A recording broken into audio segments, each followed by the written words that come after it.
Hello दोस्तों, स्वागत है आपका आपके अपने YouTube channel create wealth with Atul में। मैं हूं आपका दोस्त अतुल गोयल। आज हम बात करेंगे एक पेनी स्टॉक की। स्टॉक का नाम है विकास इकोटेक। स्पेशलिटी केमिकल से जुड़ा हुआ ये स्टॉक है। स्टॉक की पहले हम प्राइस देख लेते हैं, फिर किस सेक्टर में काम करता है और कंपनी के कैसे फंडामेंटल हैं, किस प्राइस पे इसे लेना चाहिए, कितना डाउन साइड बनता है, किस टाइप के ट्रेडर्स को इन्वेस्टर्स को लेना चाहिए, क्या रिस्क रिवार्ड रेशियो है, उसके ऊपर भी हम डिस्कस करेंगे चार्ट के ऊपर। तो पहले देख लेते हैं क्या प्राइस है। ₹3.85 पे ये बंद हुआ है फ्राइडे का सेशन 15 जन को 4.94% की गिरावट के साथ।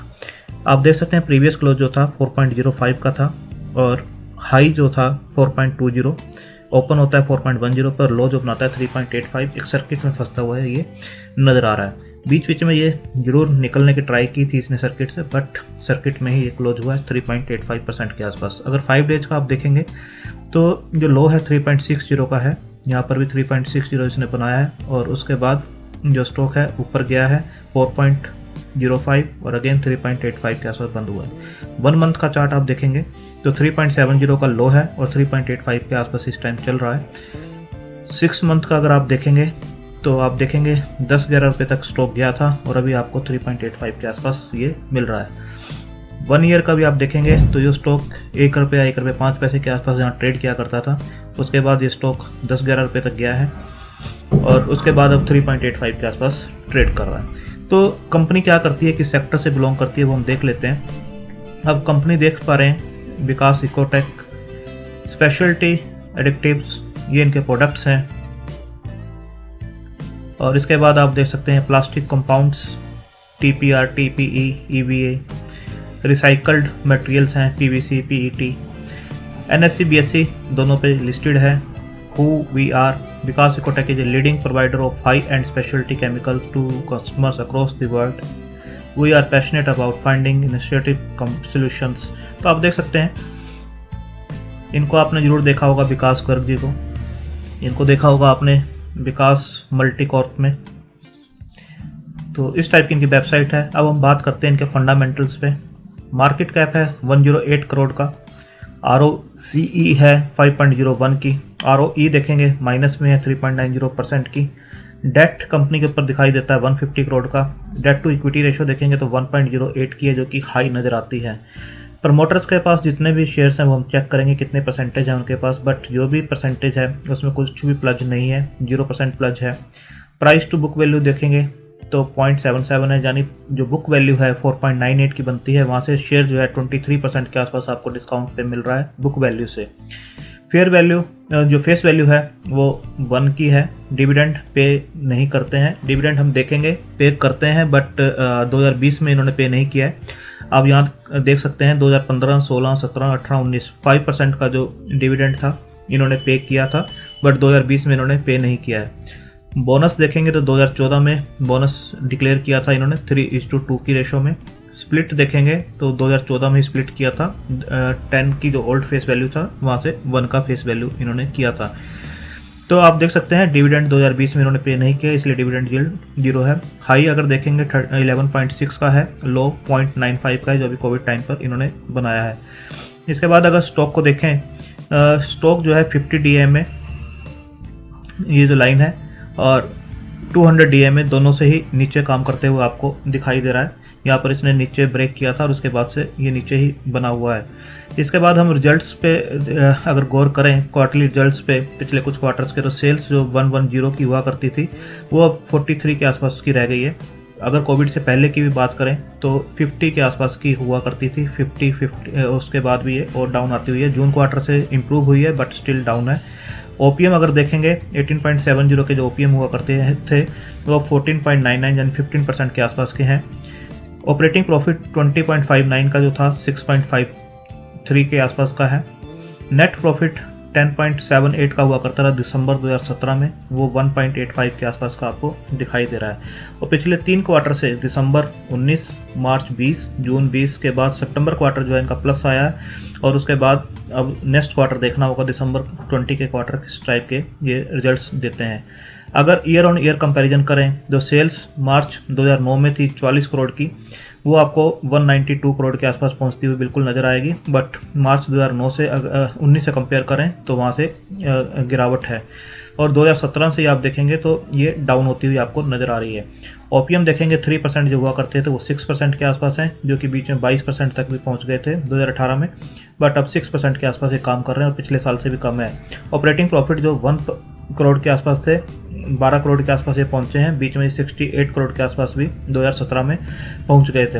ऑपरेटिंग प्रॉफिट, नेट प्रॉफिट को देखेंगे 0 करोड़ से बढ़कर 1 करोड़ है और बीच में 26-23 करोड़ के आसपास भी इन्होंने काम किया है। तो कंपनी ग्रोथ कर सकती है, बिल्कुल इसमें दम कम है, सेक्टर अच्छा है और पहले भी इन्होंने इस टाइप की ग्रोथ दिखाई है और अगेन ये दिखा सकते हैं।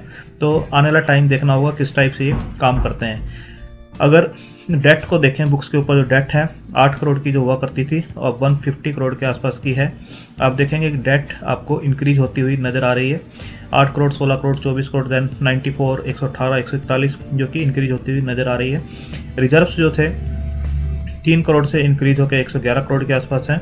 शेयर कैपिटल भी इन्होंने इंक्रीज काफ़ी कर लिया है, 8 करोड़ से इंक्रीज होकर 28 के आसपास है, जो कि एक ज़्यादा सही साइन नहीं है, क्योंकि जो फेस वैल्यू है जो स्प्लिट किया है और जो बोनस दिया है उसके बाद से काफ़ी इंक्रीज आपको होती हुई नज़र आएगी।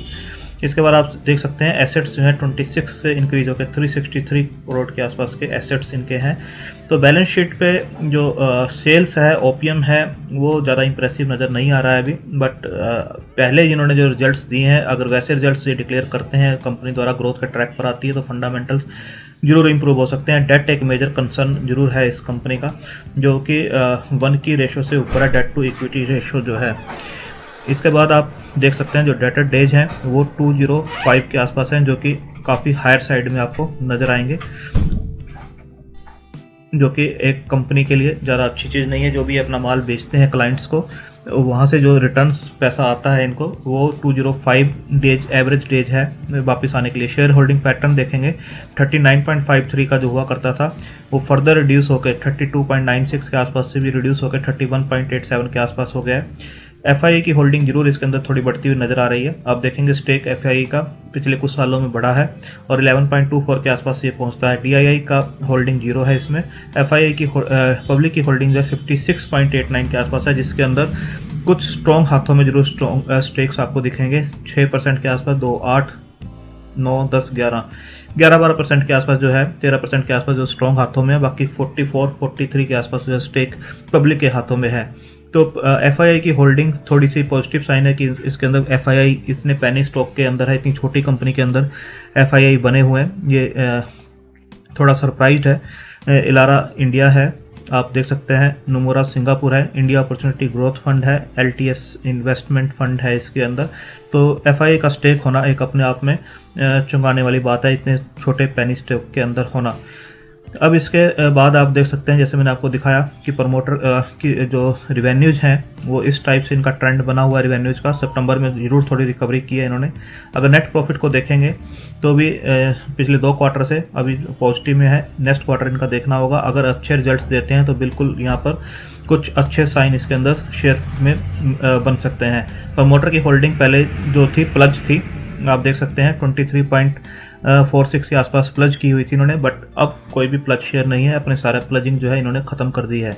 तो ये एक अच्छा साइन है कि कोई शेयर प्लज नहीं है। इसके बाद शेयर को देखेंगे आप जीरोधा के चार्ट के ऊपर, तो आप देखेंगे 1 डे की कैंडल है जो कि अपने आप को सब रिप्रेजेंट करती है, डे हाई लो क्लोज।